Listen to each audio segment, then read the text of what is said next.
I'm a little late on this topic, so I'm going to keep it super brief and to the point. Unity plans to change its disastrous new pricing program, writes The Verge. The new communication from Unity comes nearly after a week of clarifications, retractions, and a growing force of upset developers who threaten not only to remove their games from the engine, but also a potential class action lawsuit. So they recently tried to roll out this new pricing structure, and as you know, didn't go so well. And they now apologize for the confusion, and they say angst the runtime fee policy we announced on Tuesday caused.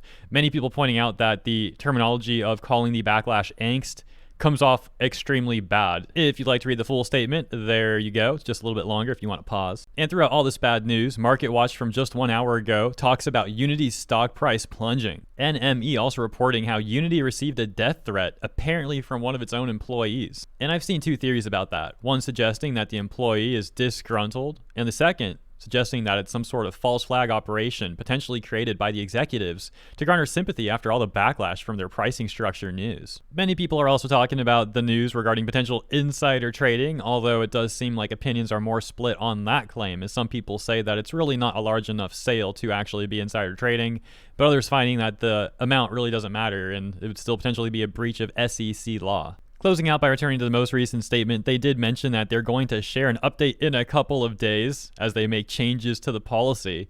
Now people wonder if they'll walk the entire thing back or what exactly this will end up as. So that's an extremely brief summary of the situation thus far, but for anyone out of the loop, this should get you up to speed on what's going on as efficiently as possible. And of course, if you want to look more into this on your own, there are plenty of channels that have covered this in much more depth that you might want to check out. So yeah, I'll leave it there. Thank you all so much for tuning in. See you in the comments and in the next segment tomorrow.